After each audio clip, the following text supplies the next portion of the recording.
Good evening. Sigi ay Kangsabadha se sa pung hon bitaw mane may yagida semna dana lewe. Hoi ko kung khai mo dan tawar se may yadi. Tuduna ang mamangida sarga ahan maliyawre ko. Sarga ahan bukido hapet ay revision masam dong tarangge. Sarga ahan bada Kangsado thole Kangsa ki Manipuri ko sarga ahan base ki maming se Manipuri hai ko mastai se sarga hai badi kaino chapter ko Kangsabadha se epic ni epic se chapter mayam wana sai duduna Kangsabadha se koigi Manipuri hai ba magi chapter se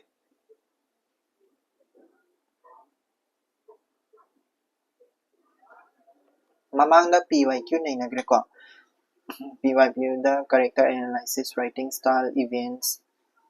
aduga ahanba sarga neinagre ahanba sarga si maming se koina Manipuri har khame ko Manipuri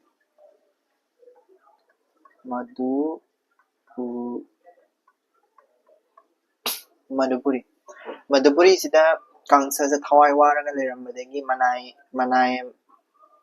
koigi manai amana karigi de thawai wari no na hange ado Kangsana ai bu hat pangamba aibu hatpi gadaba mi do aduduna no ye sum chawra e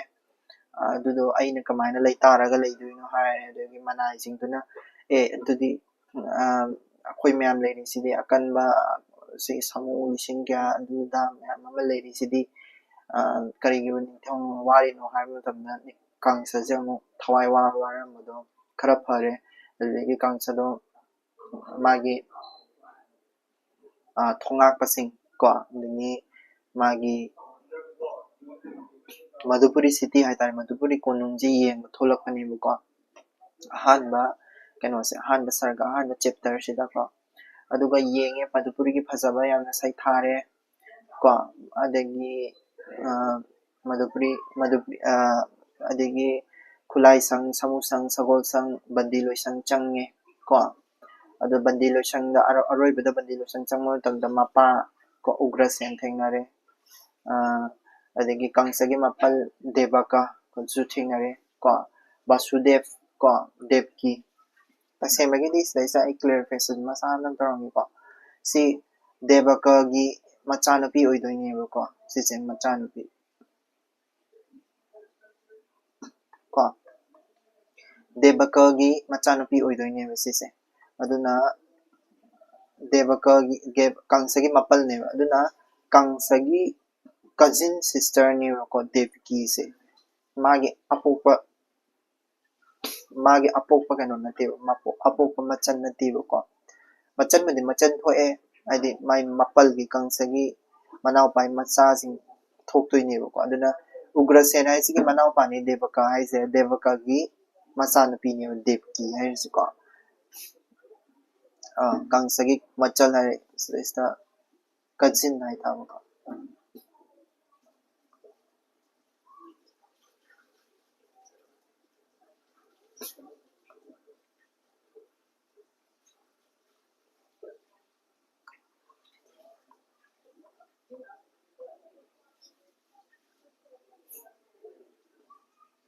cousin hai ta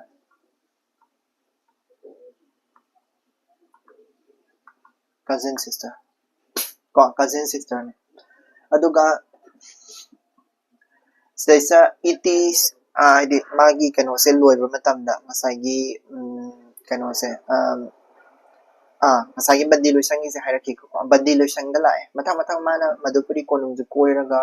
bandiloi sang yaro ko matamda bandiloi sang da mapa thengare mapa na chairi Kangsagi mapa na chairi adagi Vasudev Devki ani da mu mana mu Kangsana mu chai ko aibu hanaba mi se nabani digi thokibani ko aibu hanaba Krishna se nabani gi machani ko nabani sa hana halawdaba sa aigi oiba asoibani awabani ko anuna Vasudev Devki do kahaini iba ai magna mabani sa luhongaga aibu hatnaba mi mabani na pokpase sina maram oraga aidi magi aigi ina ko aigi ina aidi magi marina henna aidi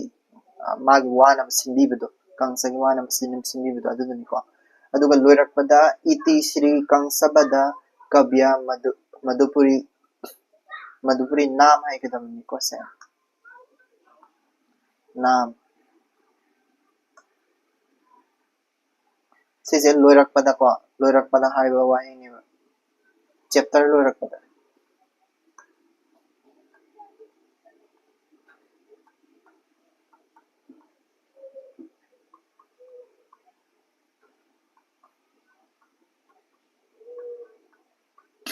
chapter loirakpa khudingi taptoini ko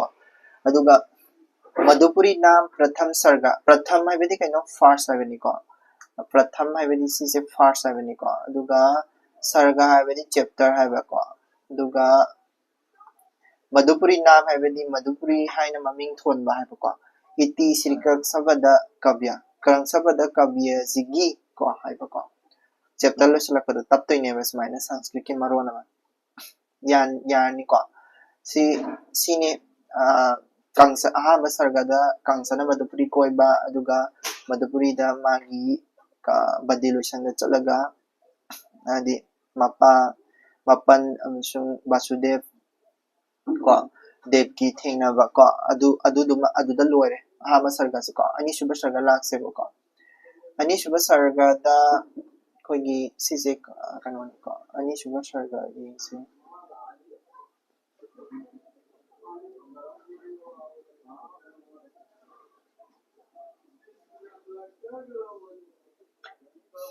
ani suba sarga se wari hana lirakige aduga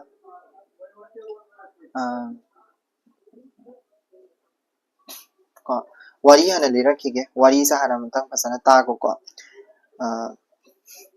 ani suba sarga ke maming koigi kaino ko adi Dutiya sarga ko Dutiya na sorry Dev sangbada ko Dev sangbado haiba Dev sangbado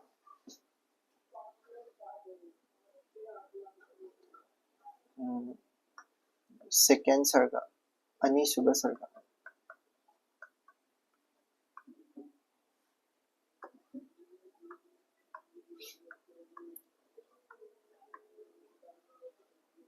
ko ani suba sarga da Dev sang ba do ko Dev sang ba do hai ko masin meaning ji kaino harakanda masigi ani suba sarga jida de koigi ishorna ko ishor mayam jingsina koigi kainongi kangsa sa hanabigi maramda wa tanabadani ko kangsage hanabigi namata wa tanabadani wari se kamai tawge harakanda koigi prithvi ima se koigi kangsa jina otpa naibidi khangma ngamdadana ma se indragi ko haidi soraren da laktoine soraren da ko adaga prithvi ima se soraren da laktoine ko prithvi ima se soraren da lakanda mana indrada akoigi ai wabana khangma ngamdre ko haidi kangsagi magi dharma leitaba haidi ko fataba yamna tawba kangsasigi magi kanose uba matamda ai khangma ngamdre aina Indra sorarengi ningthauren si kanano Indra ko aduga Indrani ko Indrani anigi mafamda laktoineba prithvi ima se Devpuri ko Devpuri mana lagana soraren da haizadoini soraren gi Indrana Krishna poise si Kangsahana bani haidana hairaktoine ko Krishna poise Kangsahana bani ko matam ngairi ni haina ado prithivina Krishna dudi madi Radhaga prem taunadana nusi nungon taunadana leiraga anga masa sadana kainoda leire ko kainoda leire sorane in mana kamaina koigi Kangsa hatuino sinebu ko madi kainoda Indra da hangje hangatchani ko Indra da karimara Kangsa se kamaina hatuino Krishna dudi madi ada lila sanadana koigi kai haini Radhaga lila sanadana gopi myamga romance tawdana leire ko adu kamaina tawdoino sinebu ko adai prithvi imachina adumaina hangakpada swararensina nooga Indra da aidi Indrani da ko mana Indra sina Indrani ga Depuri mabani da haire ko chalo ko Lakshmi na ko Lakshmi ki manakta chalo Lakshmi se karai da lai kana Madhupuri da lai ramdeni ko Madhupuri da kai marangi lai ramino haragadi Lakshmi se koigi kai haini koigi mai mapa bung haitare ko mapa koigi Shiva zina mapa Shiva zina Lakshmi se thamambane Madhupuri ai se ngasai gi Kangsa gi lebam duni ko ado Indra na hari se Indrani Depuri nabani chatlo ko nabani chatlo adu duga Lakshmi da ko Indrani nabani chatlo adu duga Lakshmi da ko koigi kaino se hairu so ko Kangsa gi manakta gi tho'o na hairu so chalo sini Lakshmi da ko aidi Lakshmi da mabani na chatlaga Madhupuri Kangsa gi manakta leibedagi nang leibedagi koigi kai haini Kangsa se maithiba piba ngamdre Lakshmi nang leibedagi Kangsa se maithiba piba ngamdre Lakshmi nang tho'o ko Madhupuri da leiranu haihanbane haiba chapasida Lakshmi na mun kari harake kanda aisu sidaista yam wana leirini bandi dauna leirini yamna wana ipado masanu sidrabra aibo amtang di segi kana Madhupuri sidagi lawam ta lao mapadu da sibada lawam ta lao na Indrani ga Depuri ga da mu haire Indrani ga Depuri ga na mu Lakshmi na harakpa waje soraren Indra da mu tambala soraren ni thau Indra da mu tambala Indra da tambala kana Indra na mu phare adudi Depuri akoi soraren mapa Shiva gi manaka chalage Shiva manaka chalaga koi kaino tawrage hainarage haraga Depuri je themjallamme ko mana edi Indra ga Indrani ga na themjallamme ko Depuri se prithvi man nang so kaim khalu no waru no koi Kangsa se hatlaga dawani haina ko aduga Indra ga Indrani ga se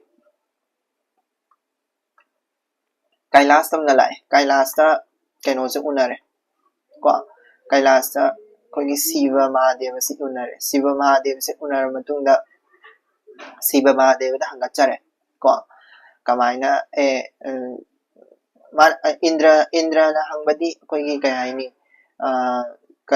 Kangsa je smai tawra leire karam kanda hatoina khotoina haina hangi adada Krishna leire sidi Krishna na hatoini Krishna matam sudabagi matam sudabagi mado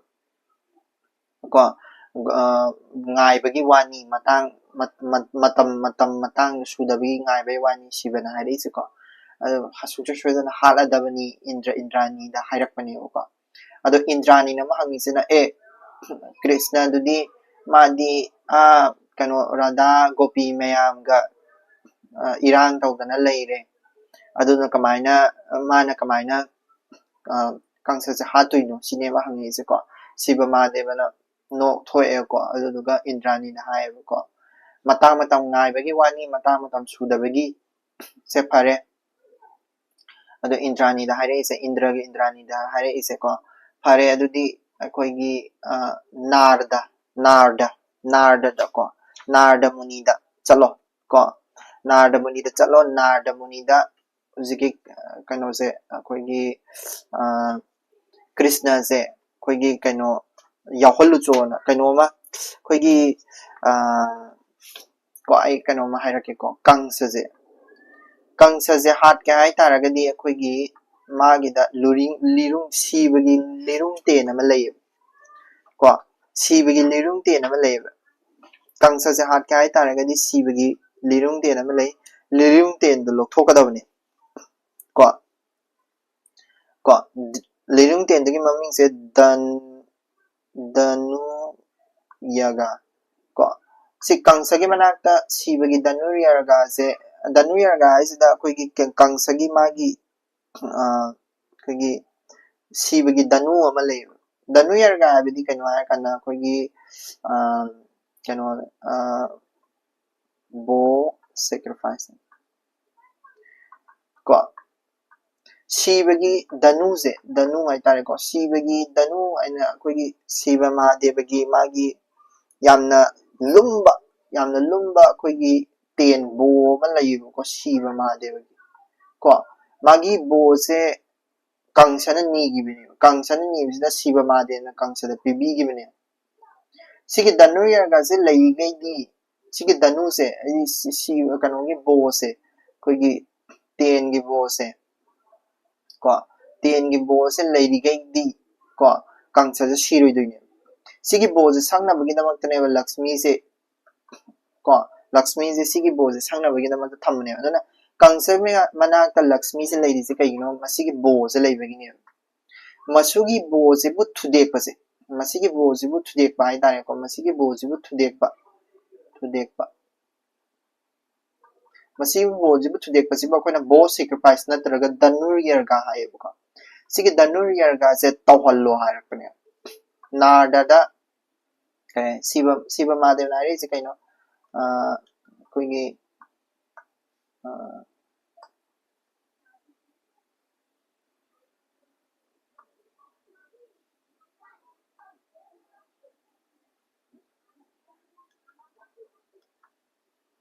ꯀꯣ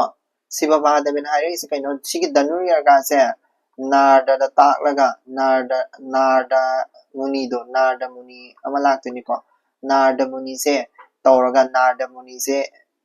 ꯗ ꯍꯥꯏꯔꯒ ꯅꯥꯔꯗ ꯃꯨꯅꯤꯁꯦ ꯇꯧꯔꯒ ꯁꯤꯒꯤ ꯙꯅꯨ ꯌꯥꯔꯒꯁꯦ ꯀ꯭ꯔꯤꯁꯅꯁꯦ ꯌꯥꯎꯍꯜꯂꯣ ꯁꯤꯅꯦꯕ ꯀ꯭ꯔꯤꯁꯅꯁꯦ ꯌꯥꯎꯍꯜꯂꯣ ꯑꯗꯨꯗꯨꯒ ꯁꯤꯒꯤ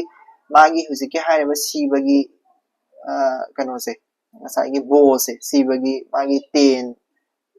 ꯇꯦꯟꯁꯦ ꯃꯁꯤꯁꯦ ꯊꯨꯗꯦꯛꯍꯜꯂꯣ ꯍꯥꯏꯕꯅꯦꯕꯀꯣ ꯕꯣꯁꯦ ꯊꯨꯗꯦꯛꯍꯜꯂ ꯇꯥꯔꯒꯗꯤ ꯀꯪꯁꯁꯦ ꯍꯥꯠꯄ ꯁꯨꯡꯁꯣꯏ ꯁꯣꯏꯗꯅ ꯉꯝꯒꯅꯤ ꯑꯗꯨꯃꯥꯏꯅ ꯍꯥꯏꯕꯤꯔꯛꯄꯅꯦꯕꯀꯣ ꯑꯗꯨꯃꯥꯏꯅ ꯍꯥꯏꯗꯤ ꯁꯤꯒꯤ ꯑꯅꯤꯁꯨꯕ ꯁꯔꯒꯗ ꯍꯥꯏꯔꯤꯁꯦ ꯀꯩꯅꯣ ꯍꯥꯏꯔꯀꯥꯟꯗ ꯑꯅꯤꯁꯨꯕ ꯁꯔꯒꯁꯤꯗ ꯍꯥꯏꯅꯔꯤꯁꯦ ꯑꯗꯨꯗꯒꯤ ꯏꯟꯗ꯭ꯔꯒ ꯏꯟꯗ꯭ꯔꯥꯅꯤꯒꯁꯦ ꯃꯌꯨꯝꯗ ꯑꯃꯨꯛ ꯍꯜꯂꯛꯑꯅꯤꯀꯣ ꯍꯥꯏꯗꯤ ꯀꯩꯅꯣꯗꯒꯤ ꯁꯤꯕ ꯃꯍꯥꯗꯦꯕꯤꯗ ꯑꯗꯨꯗꯩꯗ ꯂꯣꯏꯁꯟꯗꯣꯏꯅꯤ ꯃꯔꯨꯑꯣꯏꯅ ꯑꯅꯤꯁꯨꯕ ꯁꯔꯒꯁꯤꯗ ꯍꯥꯏꯔꯤꯁꯦ ꯀꯩꯅꯣ ꯍꯥꯏꯔꯀꯥꯟꯗ ꯄ꯭ꯔꯤꯊꯤꯕꯤ ꯏꯃꯥꯁꯤꯅ ꯋꯥꯔꯒ ꯏꯟꯗ꯭ꯔ ꯏꯟꯗ꯭ꯔꯥꯅꯤꯗ ꯂꯥꯛꯄ ꯏꯟꯗ꯭ꯔ ꯏꯟꯗ꯭ꯔꯥꯅꯤꯗ ꯀꯪꯁꯒꯤ ꯑꯣꯠꯄ ꯅꯩꯕ ꯃꯌꯥꯝꯁꯤꯡꯁꯦ ꯈꯥꯡꯕ ꯉꯝꯗ꯭ꯔꯦꯅ ꯏꯟꯗ꯭ꯔꯥꯅꯤꯗ ꯍꯥꯏꯖꯕꯀꯣ ꯏꯟꯗ꯭ꯔ ꯏꯟꯗ꯭ꯔꯥꯅꯤꯅ ꯑꯗꯨꯗꯤ ꯃꯇꯝ ꯈꯔ ꯉꯥꯏꯈꯣ ꯈꯥꯡꯈꯣ ꯍꯥꯏꯕ ꯀꯩꯅꯣꯗ ꯀ꯭ꯔꯤꯁꯅꯅ ꯁꯨꯡꯁꯣꯏ ꯁꯣꯏꯗꯅ ꯀ꯭ꯔꯤꯁꯅꯁꯦ ꯂꯥꯟꯕꯤꯒꯅꯤꯅ ꯍꯥꯏꯕꯀꯣ ꯑꯗꯨꯗ ꯄ꯭ꯔꯤꯊꯤꯕꯤ ꯏꯃꯥꯅ ꯀ꯭ꯔꯤꯁꯅꯗꯨꯗꯤ ꯉꯥꯎꯗꯅ ꯀꯩꯅꯣ ꯇꯧꯗꯅ ꯂꯩꯔꯦꯅ ꯍꯥꯏꯕꯀꯣ ꯑꯗꯨꯗꯩꯗ ꯏꯟꯗ꯭ꯔꯅ ꯃꯇꯝ ꯉꯥꯏꯔꯤꯅꯤ ꯍꯥꯏꯕꯤꯕꯀꯣ ꯃꯇꯝ ꯉꯥꯏꯔꯤꯅꯤ ꯍꯥꯏꯔꯒ ꯏꯟꯗ꯭ꯔꯅ ꯏꯟꯗ꯭ꯔꯥꯅꯤꯁꯤꯒ ꯄ꯭ꯔꯤꯊꯤꯕꯤ ꯏꯃꯥꯁꯤꯒ ꯗꯦꯕꯄꯨꯔꯤꯁꯤꯒ ꯂꯛꯁꯃꯤ ꯀꯪꯁꯒꯤ ꯃꯅꯥꯛꯇ ꯂꯛꯁꯃꯤ ꯂꯩꯔꯤꯁꯦ ꯂꯛꯁꯃꯤꯁꯦ ꯑꯝꯇꯪ ꯍꯥꯏꯗꯤ ꯀꯪꯁꯒꯤ ꯃꯅꯥꯛꯇꯒꯤ ꯊꯣꯛꯅꯕ ꯍꯥꯏꯅ ꯍꯥꯏꯔꯨꯆꯣꯅ ꯑꯃꯨꯛ ꯍꯥꯏꯔꯛꯑꯦ ꯏꯟꯗ꯭ꯔꯥꯅꯤꯒ ꯗꯦꯕꯄꯨꯔꯤ ꯏꯟꯗ꯭ꯔꯒꯤ ꯅꯨꯄꯤ ꯏꯟꯗ꯭ꯔꯥꯅꯤꯁꯤꯒ ꯗꯦꯕꯄꯨꯔꯤꯁꯤꯒ ꯍꯥꯏꯗꯤ ꯗꯦꯕꯄꯨꯔꯤ ꯄ꯭ꯔꯤꯊꯤꯕꯤ ꯏꯃꯥꯁꯤꯒ ꯄꯨꯂꯞ ꯄꯨꯟꯅ ꯂꯛꯁꯃꯤꯒꯤ ꯃꯅꯥꯛꯇ ꯂꯥꯛꯑꯦ ꯂꯛꯁꯃꯤꯗ ꯍꯥꯏꯖꯔꯦ ꯑꯗꯣ ꯂꯛꯁꯃꯤꯅ ꯑꯃꯨꯛ ꯍꯥꯏꯔꯛꯏꯁꯤꯅ ꯃꯄꯥ ꯁꯤꯕ ꯃꯍꯥꯗꯦꯕꯅ ꯃꯥꯕꯨ ꯑꯗꯨꯗꯩꯗ ꯍꯥꯏꯗꯤ ꯃꯙꯨꯄꯨꯔꯤꯗ ꯀꯪꯁꯒꯤ ꯃꯅꯥꯛꯇ ꯊꯝꯃꯝꯕꯅꯤ ꯑꯩꯗꯤ ꯀꯩꯅꯣꯁꯦ ꯀꯪꯁꯒꯤ ꯃꯅꯥꯛꯇ ꯊꯝꯃꯝꯃꯤꯁꯤꯅ ꯀꯔꯤꯒꯤꯅꯣ ꯉꯁꯥꯏꯒꯤ ꯂꯤꯔꯨꯡ ꯇꯦꯟꯁꯦ ꯁꯪꯅꯕꯒꯤꯗꯃꯛꯇꯅꯦꯕꯀꯣ ꯑꯗꯨ ꯂꯤꯔꯨꯡ ꯇꯦꯟꯁꯦ ꯍꯥꯏꯗꯤ ꯂꯤꯔꯨꯡ ꯇꯦꯟꯁꯦ kangsagini areng nate sorry kanogini siba mahadevgini adugi namakta lakshmi je thamamane adagi lakshmi sina amuk kappaga haide ipa do ai nungsidrama male ai buningsing bidre ai bangta lobla on ipa do hayo hai adagi indrani ga depuri ga se tawam khangdana amu hale karai da mu hale kana ngasai indra da mu hale indra da mai moina ngasai lakshmi na smai haide haide da tamme adedi mu lakshmi indrana depuri jamu themjan bireba adudi phare akoi siba mahadeva da chatlurage siba mahadeva gi manakta lae kailasa la kanda ngasai gi waram gumba loina haire indrani na haidi kano do kangsado smai tore prithvi ma jam hingbada ware smai tore kangsa ja ha na bagana thorang tause khoche adugi namakta kano na siba mahadeva na mo adugi namakta di krishna mi oina poktana taibangda leidisidi mado soidana halakaduni matam khrang ngai bagi warini haire adu krishna dudi madi gopi mayam ga sidaisa kano tawdana jogoi sadana gopi mayam irang tawdana leidisidi sinebo ko adudi matam ngai bagi wani matam phadabagi hoi phare adudi narda muni da hairu cholo krishna se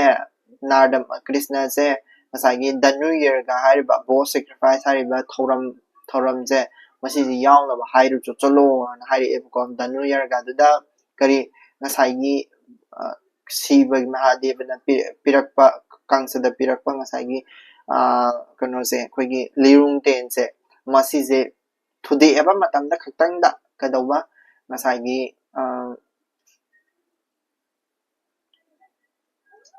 kangsa se hatpa ngamgani sini ko haire isako sumaina wari je sumaina leye ko aduda sigi wari paring se ani suba sarga dev sangbado ge wari pura paring je sumaina leye ko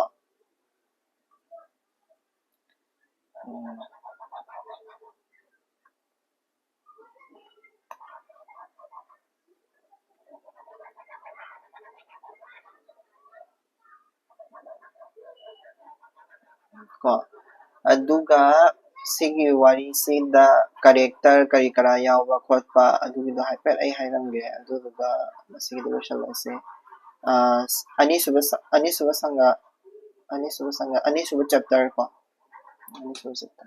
chapter ani ni tawjira na khalamani chapter ani se khangre matam se ai atopa coaching ju kai su pun chapani matam se yam phangdaba ai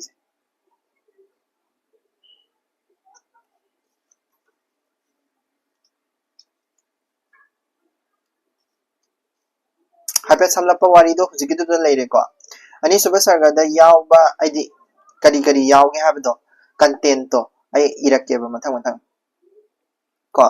content aidi ani suba sarga gi magi content si ama kano tawi ko aidi character mana ngasagi kano gi phajab se am sai thai ko ani suba sarga da koigi kano gi phajab se aidi sarga gi phajabase ko sarga gi phajabase sai thai koigi soraren indra gi leidiba mafam se sai thai khangba adai lai gi jagoi saba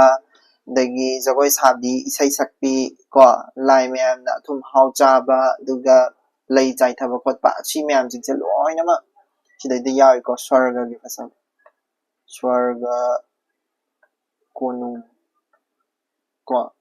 habedi koigi indra gi konung gi phasaba hai tare ko indra gi konung gi phasaba sai thai ko adai da kana la eba prithvi gi ima se kappaga lak toine ko prithvi gi ima kanano depuri gi atopa maming na mas dai sa hai ko sisu khui gi da hai ba ai ko akhoi na khui gi da ka da mi maming se kan kai hai ni maming mana mabu khangnaba mi maming se ma'am am haiba khangba Depuri ko adagi kai haini to prithvi ma se kappaga khoya to sina laaga mako masam ipha pharaga laaga kanoda indra gi sarga gi konung da laktoni ko prithvi ma se aduga laaga na Depuri ma tause adi ubada indra ga layam punamak se adi thawai wa duini adugi thawai wa ba se adi ma do uba matam da thawai wa ba or prithvi ma si gi Depuri gi sakpham do uba thawai wa ba se masi se khoi gi ras awa ba gi ras to adu da su example loina hai ba ai ko awa ba gi ras hayeng ras ki matang na hai ha ra so awa ba gi ras se sa kano to hap ai adugi matang do aina shon sida sa loina mak sheme ko shema ga ai loi pira age si se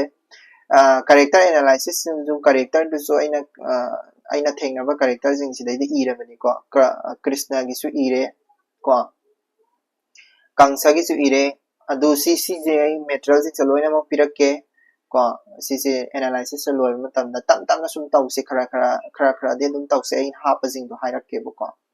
adagi mamang da 5 first chapter da yawi ba ko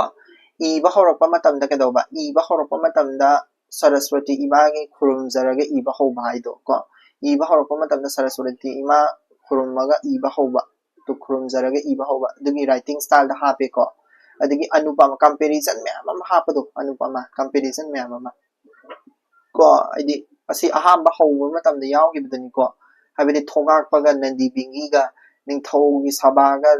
Lakhipur gi sabaga ko sarga gi konung Amaravati ga Madhupuri ga ko ahing thilga awanu ngai ga thajaga ahing ga nupa nupi ko adumaina haidi comparison me ama tawdo adagi atopa lon hapsin like mauna brata khut mong khangna ba ko atopa wahi me ama lady ko si se hap ka do me ama lady example du ni ko aina sele khar pizari sa adu khoi first yaw gi bani ko si se first sarga do pa ta ra gi ma si sing se loina ma yaw ngani Manipuri da chanaba pot yauksalakpa khadamaina magi Krishna kangsana tholakpa da yantra khongba marakta pena khongba yauksalakpa do pena khongba me ama yawi natraga ko adagi laphu chu gi pareng then laphu chu gi pareng ama kangsana tholakpa matamda theli kaina haibani ba ko adugi example do ni ko Manipuri pot chai chanabi pot chai me ama hapchalakpa ko aduga loiba khudingi habidi sarga chapter loiba khudingi iti Sri Kangsabadha Kavya Madhupuri Nam Pratham Sarga kaina hapi se Sanskrit ki mari pareng ama Sanskrit ni ko si se Sanskrit ki pareng ama hapi se masi se asi se khui da hap tu ni ko khui gi ni si se first khui gi kano se da dum yaw re first sarga da phanayam yaw re ko Manipuri lon da buda hapsin ba ai de Indrani na ngasai gi husiki season second sarga da yaw ni ko Indrani na Depuri da ita kaina kaudoi ita ise kachu si Hindu gi lai ni ita ise kachu kauram moi da ko adu Manipuri gi lon da puda sa hapchilli ba ko adu du ni ko ai si je ai semakhi ge ko adi sidai sa loina ba te ai ni ithok ko ngamdre ba tawda bu khara aina ngamjaba khara de dum ai ithok chari iri ko pa noina paraga noina ithoke su kachu kai de ko adigi migi character dugi tongan ba maming myam am so happy ba mana ko aduga rasta su ai ngose ga habdo rasta phasar ga su kangsana magi yekna ba dum chawkhale haina waba ama yawre na ko se awaba ki bagi kano do rasta adigi puri langdang gi miyoi singem makeup mirau khol na thanba Krishna hana ma sinbada mana oina halakpagi haidi Krishna hana wa sinbada mai palak tabadagi Madhupuri gi lanmi myam ama sidana ko adugi lanmi myam sibili Madhupuri gi mama mapa sing adagi lanmi sing dugi mari mata sing adagi hingchabi gi mari mata sing leidana ko adu myam sing do awa puroi na adu su awa bada do hape ai ko adugi natraga Madhupuri gi bandi bandi gi awa sing chara helalaga thamba ising mo pithak tabida thamba mapa ko mapal adagi machan gi nupa loina mak kaisum sangda di kang na lien bado adugumba da awa bado ni ko second sarga da ani suba sarga da sigi depuri na kangsagi phataba dagi ma je prithvi da leiba ngamdre na ma je kaino da lai den haidi kari hujikta so aina haibado kari indra gi manakta lai dana kappaga kholaga adudo awaba do neba adugi awaba do ni minus ras ki example se pi matam da sigumba awaba gi ras kari kari yawi ka hai se example loina khra pi ba yai ko adu second sarga third sarga da katana te sum leidana horen seven sarga fawgi da kari kari yawi ha da loina ma irake ko example da koina ras ki matang na pakum khang ras hai results da su amu awaba gi ras ki matang da iu khulu kai hairak ta na gadi siguma example je pi da badi sunya yaro writing style oigera khui da oigera ama da oigera ko loli da oigera ko aduduna adu minus minus ithong ini ko nungai bagi ai khara di ire adagi asau bagi ko adagi ma panuksi bagi ras ko skumba khara ire ko ai adu si se I bese ai gi wakanda chum ai matang dugi haira onge ko haira gan noine isalla so yai ka shukai de but ai isa ju isalini ko si se aina para kan isalini ba do aina para kan thaina bu pot khudi ma ke de dum pira age batabada bu aina tai ngai manung jida dum hairak pa su yaw ni adu hairak pa sing do adu iram de ni ba ko indrani gi atopa maming je devaswari ka wi ko adu na hayeng devaswari ka hairak taragadi madu sudum maina dum ha character analysis su kangsagi kari karani khara dum ha ko prithvi ma depuri gi awaba sakpam do akoina rasta so hapsan me yare ko awaba sakpam do aduga indrani na depuri gi matau do ubuda indrani na gana koigi kaya ni nungai taba matau do themjan bibigi mong da ma pa mo oibigi mong utpado adu suma pagi nuksibido adu da hap toini ko depuri do macha da na ko haidi lai puna maki makok se kana indrani da na ko adu na depuri na mana khurummaga haijarakpado adu daida prithvi mana khurummaga haijarakpado adu daida indrani gana yana nuksi na loina bibdo adu su ma pa oibagi matang adi ma pa nuksibi ma pa oibagi nuksibagi rasta yaudui ko dagi manipuri loan so hapchale is da ita kaina hapchalakpani ko ngasai aina haige bedo ita kaina indrani na depuri je kawbu matamda aduga silaisa kangsagi character khara so hairam me mana ko prithvi imajina depuri sina kadaya na kangsajidi magi id kaya ni dharma leiba de dharma leiba muni rishi me mana tan dana degi kari haini phata thabak yam tawe kangsagi character prayam hapani ko sida so hairak pani ko noina paraga ju thingnani hingchai tamagi thabak tawi ko mana hingchaba mayam magi konungda mana bo ina tinasalaga ko mapal kari kara loina ma kasum sangna thamjalaga ko haidi magi sagai gi dupa khudi makse ningthau oirak pa ya ban dupa khudi makse loi hatu ko duini khamra kangsana tawise aduna amda thamde ma haidi kangsana ko hingchai tamgi thabak tawba adugumda character do pranayam yawbani ko dugi parena nupi angang sanbraman punamakse aswarana punamakse ma ubda ki ko adagi lanjadraba mayam man hat patuppa ko adudai karisu nuksa thidaba adugumdo mayam do haibani ko haidi indrani da adudi indrani na mama pagi type ta maje aidi dharni ai sisu saigi kano sigi sigi prithvi ima depuri sigi ma atopa mami oideni ko adagi layam singdo depuri gi matau do ubudu do kaptoini ko dagi depuri gi atopa mami se basumati so hai ko basumati so hai adagi indrana kuiraroi taibang mapu harina mioi pokta sayolaga brajalangi nawa ko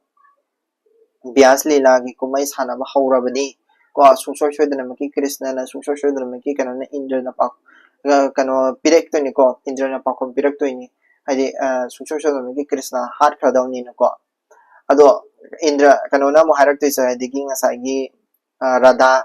Radha ga nuksi lila sanadana leire mo harak to ni ko hadi sidaida murli nadan naina ama haini ko murli nadan naina ko murli nadan je koi kano da hape ai ko habidi atopa loan gi oi da hape ai ko murli nadan habidi kano bangsi koi gi kano do Krishna na khomba bangsi do adudo ni ko adudo adudo pairaga madi kano tawraga irang tawraga leiri khotle na harak to ni ba ngasai gi prithvi ima de puri china ko adagi Indra na pakhom pirak to ni ba adudi adudi mana matam lin bani matam ngai bani ko matam pufam ngai bani ko Krishna gi thamoi de gopi khakina te taibang puna makini ka na haidoi ni ko Indra na adagi Depuri gi puning do khara sing ingtharaga khogi athubada Depuri na isa athubada tawrak na ba ina Indra da hajadoi ne ko Indra na pautak pirak toi ne ko ado Lakshmi hai tare ko Lakshmi gi manakta ko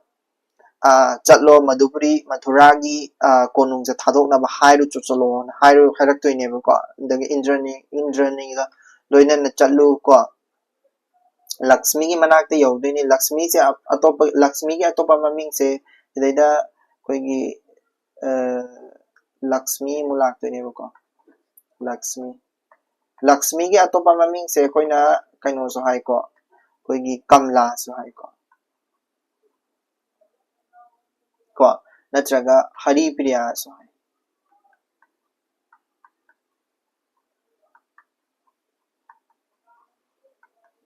ko Lakshmi na hadi Lakshmi na hangak toi ne ba kari marang ilai no Depuri daga Indrani nabani kadobagi lai no ko haine ado Lakshmi na senabado Depuri ga kanoga na Prithvi magana Lakshmi bu senabado thado piro khopiro Lakshmi leirige kangsa je siraroi kholoroi haidoi ne ba haiba matam sida khoigi Lakshmi gi atopa mem je Sindhu mamom nga so hai ko adagi kanona khubakpado khoigi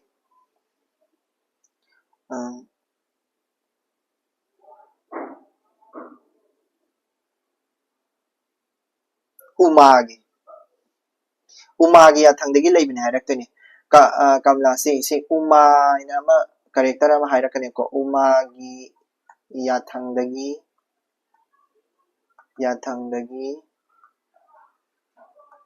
Kangsagi manakta leiba Kangsagi manak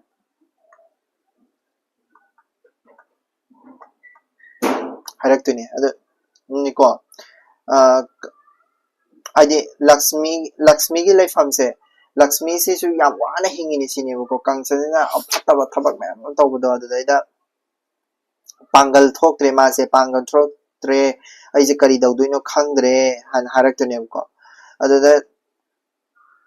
Sachi haise Indra gi nupi jini ko Indra gi konung gi phajaba ko Indra gi phajaba Depuri Prithvi ima leire daga sida Indrani sam hapsalam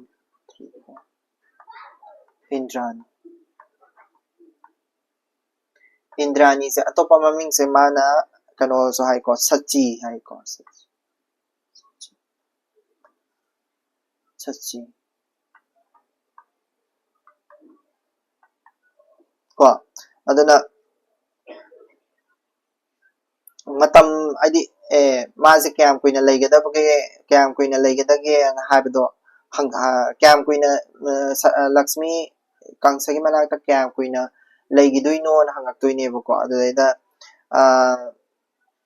Kangsagi marana adigi khara thuna thadokinabada mapada hairuso na hairaktoine ko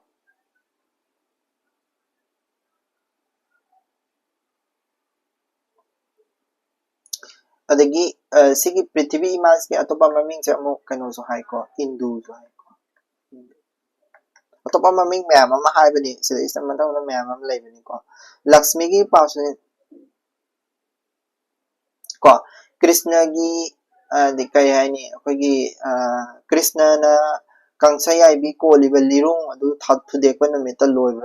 loi gani ko habidi ngasagi lakshmi se lai lakshmi kano sina lairi se kogi mana kangsagi manakta lairi se ko sise kari mara di maram du budi singke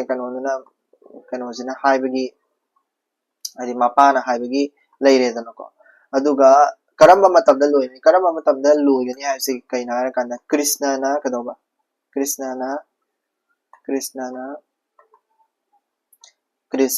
na kangsagi thawai koliba lirung ten thudekpa matamda loigani na hairaktoine ko loigani ko adu lakshmi na haire ise ko adu loigani adu adi krishna na adu thudekadra haraga madi radhaga noktana kano sana leire na lakshmi se kablak toine ko radhaga nuksi kano sana dana leire ko ko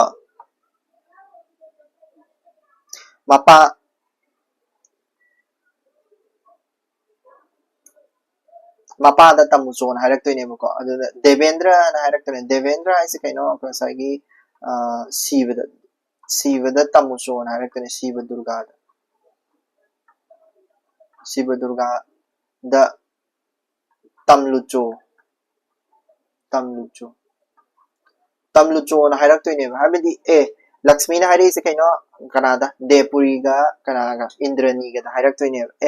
chalo tamucho chalo ai smaina waraga lehawi habise siva durga ani da tamucho chalo na hairaktoine ko adagi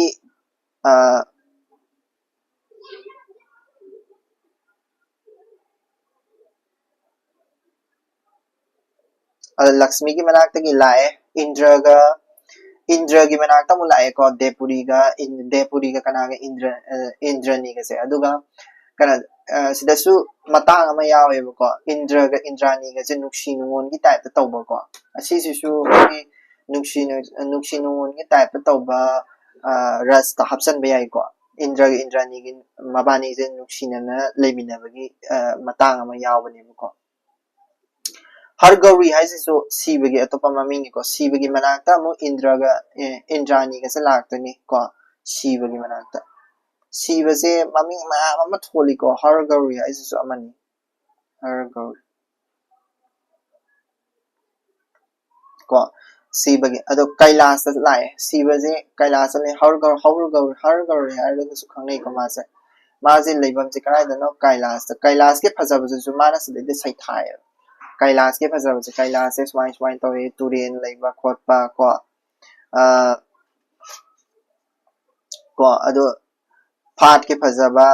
ko adu daida phajabase sigi Kailas ke phajaba saithab se ko sangai ji yarakani sangai Manipuri gi sangai je sidaida cheleram madune adu na mana irakpa matamda Manipuri gi pot che yawe habse sisum chu khango Manipuri gi pot happy habse ko sangai je sidaida yawe Manipuri gi sas ko aduga usigi kano se di Kailas ki kano se mafam se pura kano di season atopa amta leite pura kano gi koigi basanta gi season haitare ko spring season adum oira leibado ko adudu oi kan haidani ko sibagi character se sidaisa fajana hapani ko sibagi character siba se kamain tawe ma se bibut taiba angauba tangjalil na khori da yet pa khot pa masi yam fajana character se fajana haibani ko ani suba sarga da ko ado sibagi character se hangdau di mande ko ngasagi indra gi atopa maming se Indra se hapidra mo Indra ki atopa mahing se Mahendra so haini ko Mahendra da Siva Indra se hapagi ko Mahendra so haini ko Mahendra se kanona Siva Mahadev na kaurakuduni Mahendra nang karidore ismaina ko adegi phamalaga acha thak pijadoini ko Indrani je Kailasa laktoini Kailasa kana thinani Siva Durga thingnarani Siva Durga na Kailasa Indrani je kadawai laino chithi ra suyabdubu khotubu ka haidoini ko yamna colloquial oiba di familiarity oibagi mawong da su I ko adegi Siva gi atopa maming se Bhavani guys hai ko Siva gi atopa maming se Bhavani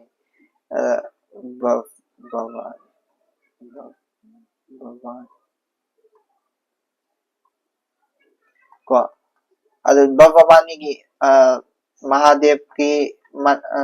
ki manakta lai se karigin maram gi no adu prithvi gi male ima se ware kangsana otpada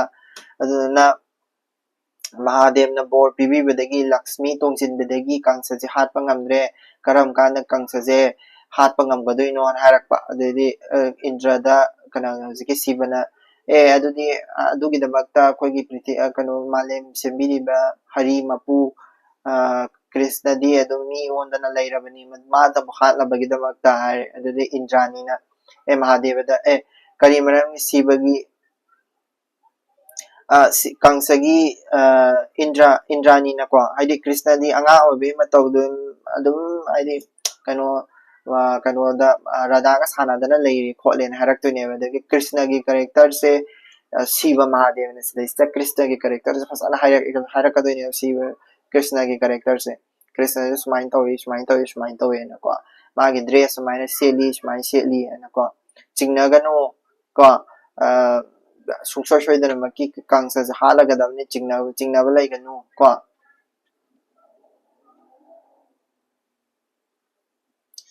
adudaida sidesta koigi Vasudev Dev ki anigi ko Vasudev Dev ki ani haidi ngasagi kanona hangaktoini ko Durgana hangaktoini sidesta Durgana koigi Durgana kari hangake harakanda koigi Sivada hangaktoini ko koigi Vasudev Devki adi Vasudev Devki ase Krishna gi mapa asengmaduni ko Vasudev Devki sina kamaina kangsagi kaishun sangda laigrino habagi wari hangakatoine adoida Vasudev Devki sigi wari liraktoine ko Vasudev Devki sina kamaina kangsana kana story do kamaina to gara kanda koigi wari sa ilirakke ko Vasudev Devki na kamaina koigi kanoda si kanona si Durga na hangba ko Vasudev Devki gi wari ko adoida Shiva Mahadev na lirakaduni Shiva Mahadev na lirakpasida Vasudev Devki ani se smain tore Ugrasen gi ningthau magi Ugrasen na ningthau oibai matamdagi hauraga ko smain haraktoine ba luhongba numit oidoine Ugrasen gi magi kano oiranina macha thoko oiranina or kano se Devki se luhongna ba Vasudev se dharma yam leyena Ugrasen na pamdoine ba Ugrasen na pame aduna Devki ga luhonga se na Devki ga luhonga doine adu luhongba numit sida kari dawga harakanda kangsada hairaktoine swaina ko luhongba numitida se mana direct quote tawrake ko si se kano quote tawraga hangakpasu yai ko swaina nachanduna halakpa nachanduna hulakpa haiba ko sorry nachanduna hulakpa nipan suba garbado nangi mongpham oigani sineba nachanduna hulakpa nipan suba kanodo angang do haitare Vasudev Devki gi nipan suba 8 suba angang do aduna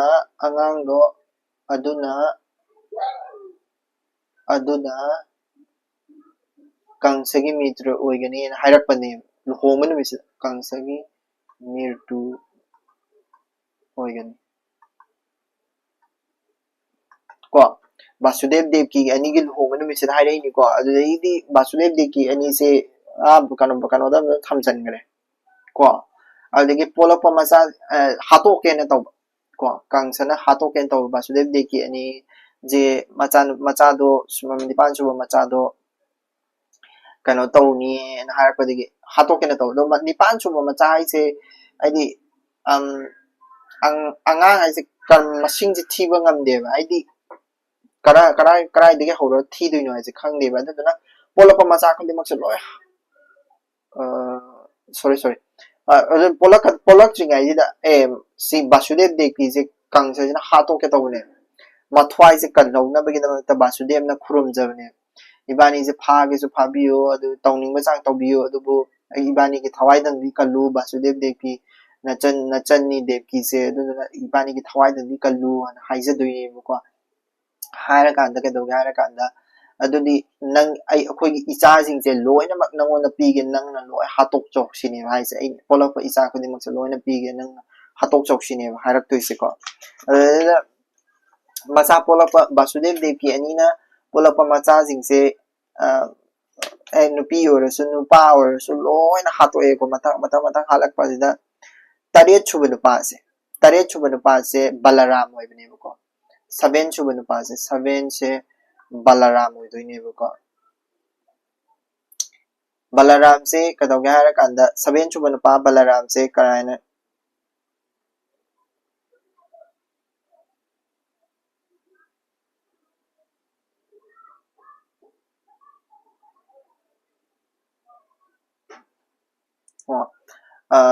asembagidi si 7 chuba nupa kano se miroling e the kai gum to miroling e the kai ha miroling e the kai be the kai ro de ni ko miroling e the kai be the kai di kai ro de ni ma mihun adi kano sayol kya num surupa matam na sida yaw dro mare to sida mana ha be dare ai ko toro ko kangsana miya thina hatpa mathang thang ani du na pola pa angang kaya kangsana miya thina hatokpa tamhay daba wading ni ko sum siba na mahadev na lira ini ko kanoda masaygi durga na hangbadagi ado siba mahadev na lirak pa sida taret chuba matang da devki gi garbada narayan gi ko angsan hai se kaino Balaram dani ko narayan gi angsan mitam naba marudo khangawdaba sakti na ko basu taloi ai se kaino dani ko ngasai gi rohini ko basu taloi gi ahan bi rohini gi garbada ko Balaram se karana poi rohini na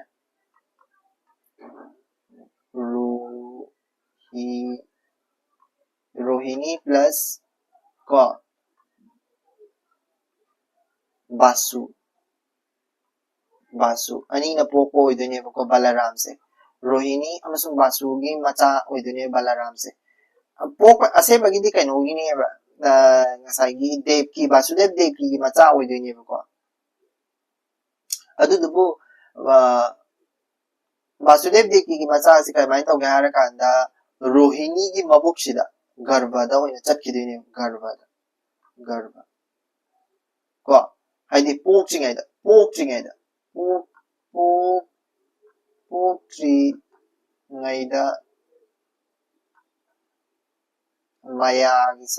mayagi saktina ko rohini gi garbada changidune aduna ko Balaram se admaina pokidune 7 chuba macha se Balaram se ko ade khangawdana saktina basu taloi ahan bi rohini gi garbada hulaklaba matamda nanda gi da thaiduna ilai na poki ko nanda hai se kaino Balaram pokpham duni ko adegi mu mina ama ningla ga line ama thole hai ko se desa nipan chuba macha se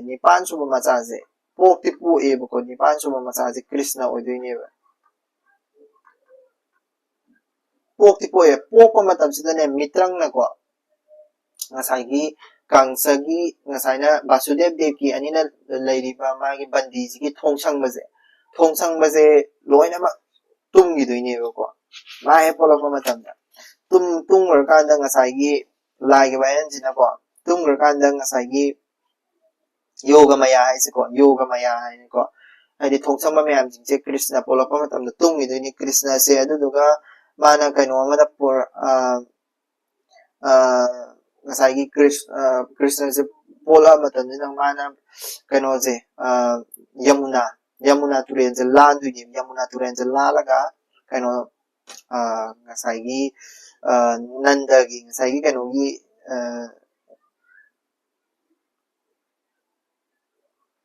kaino se purak duini ngasaigi Krishna se purak duini ko kaino nanda Gokul lamda Gokul haise ko Krishna se Gokul da purak duini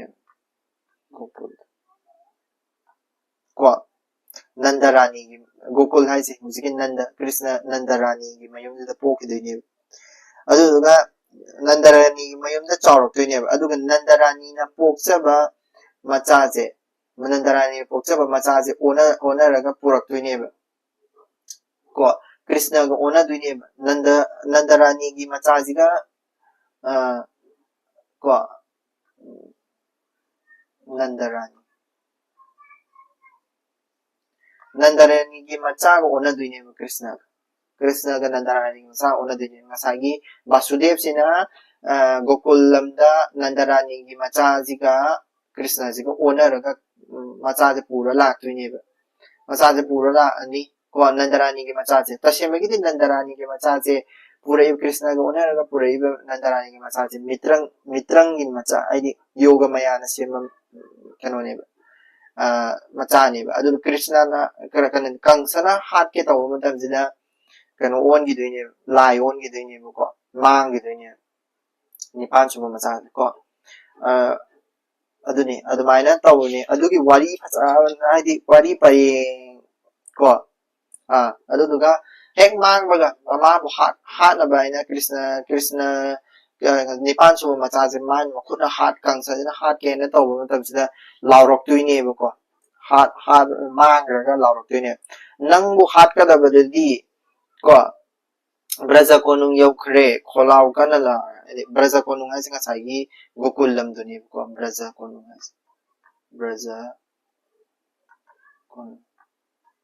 ko braja konung yaugre nipan su macha Krishna dudi Gokul lamda Nanda Rani gi mayumda chawgre Nanda Rani gi macha oina chawgre braja konung da chawgre ko nang bu hat ka da mi dudi ada chawgre nang sidi nang hat ka da mi nang nipan su macha natte na hairak padani ko adu di ba je saraga kaino me aidi kangsa je saraga hui kaino je ha di ngasai gi nipan su macha je hat na baina ngasai gi kaino sing sa tharak tu ni dana hingcha ba me ma Gokul lam da tharak tu ni dana ko adu amta Krishna na no hato ge duni dana wari da ko aduni aduga silaista Gokul lam ngasagi Shiva Mahadeva na ko adu taragadi mana advice sama pirak ko ngasagi Eina habdo ngasagi magi danu year ga tawraga ngasagi kangsagi mathwai mami ko laga leiriba ngasagi magi bodo kano na pigi na Shiva Mahadeva na pigi budo madugi Shiva Mahadeva gi bodo today ko se kanana today kani Krishna na today tu ne ko Krishna na today na bagi damakta Narda Muni da Krishna se adugi danu year ga do yaw na hairu chalo na hairak tu ne tharak tu ne ko adudu wari do adu main toroga loshan do ne ko shidai da lo are ngasagi kano ani suba sarga se ko ani suba chapter se sarga ahum suba sina kano oidoine sarga ahum suba sidi koigi kanogi Narda Muni gi oidoine ko Narda Muni gi wari oidoine Narda Muni na Krishna da magi kano haiba lakpagi matang oidoine ko sisana hayeng dorse ai numi kudingi thagalaba honera again sa asidagidi adubu matamje ai matamje yam phangde ko matungde ai numi kuding thagalaba honera si numi mani mangani da dum shansi ko ado aina khara sang torje Manipuri option in the reference book habuko reference book khara haibirammu okay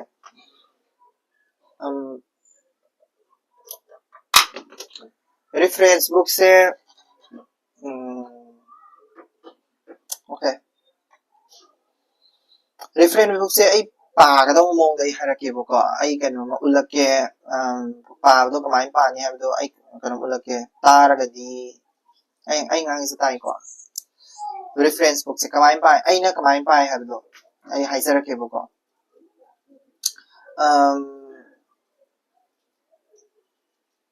ꯑꯩꯈꯣꯏꯒꯤ ꯕꯦꯡꯒꯂꯤꯁꯤꯃꯗꯤ ꯄꯥꯕ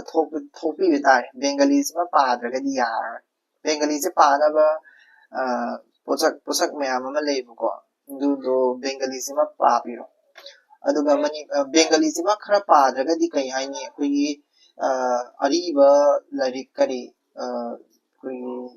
ꯂꯥꯏꯔꯤꯛ ꯈꯔ ꯂꯩꯌꯦꯕꯀꯣ ꯂꯥꯏꯔꯤꯛꯀꯨꯝꯕ ꯑꯁꯤꯒꯨꯝꯕꯁꯦ ꯄꯥꯕ ꯊꯣꯛꯑꯣꯏꯕꯀꯣ ꯃꯔꯨꯑꯣꯏꯅ ꯀꯣ ꯑꯗꯨꯗꯨꯅ ꯑꯔꯤꯕ ꯂꯥꯏꯔꯤꯛꯁꯤꯡꯁꯦ ꯄꯥꯒꯦ ꯍꯥꯏꯔꯒꯗꯤ ꯕꯦꯡꯒꯂꯤꯁꯦ ꯄꯥꯅꯕ ꯈꯔ ꯍꯣꯠꯅꯕꯤꯕ ꯇꯥꯔꯦ ꯕꯦꯡꯒꯂꯤꯁꯦ ꯄꯥꯅꯕꯀꯣ ꯕꯦꯡꯒꯂꯤ ꯄꯥꯕꯒꯤꯁꯨ ꯑꯩ ꯍꯥꯏꯔꯛꯀꯦ ꯑꯗꯣ ꯑꯩ ꯍꯣꯔꯦꯟ ꯅꯨꯃꯤꯗꯥꯡ ꯋꯥꯏꯔꯝꯁꯦ ꯑꯩ ꯃꯦꯇꯔꯤꯌꯦꯜꯗꯣ ꯈꯔ ꯈꯣꯝꯖꯤꯜꯂꯒ ꯑꯩꯅ ꯄꯥꯕꯗꯣ ꯀꯃꯥꯏꯅ ꯄꯥꯏ ꯃꯅꯤꯄꯨꯔꯤ ꯑꯣꯞꯁꯟ ꯑꯦꯁꯦ ꯀꯃꯥꯏꯅ ꯄꯥꯅꯤ ꯍꯥꯏꯕꯗꯨꯒꯤ ꯚꯤꯗꯤꯑꯣ ꯂꯥꯏꯚ ꯑꯃ ꯊꯥꯖꯔꯛꯀꯦ ꯍꯣꯔꯦꯟ ꯅꯠꯇ꯭ꯔꯒ ꯍꯌꯦꯡꯁꯤꯀꯣ ꯑꯗꯨꯃꯥꯏꯅ ꯇꯧꯔꯁꯦ ꯑꯩ ꯚꯤꯗꯤꯑꯣ ꯑꯣꯏꯅ ꯊꯥꯔꯦ ꯔꯤꯐꯔꯦꯟꯁ ꯕꯨꯛꯀꯤꯀꯣ reference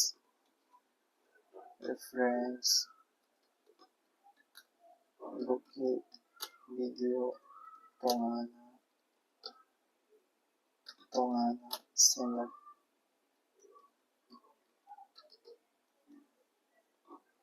okay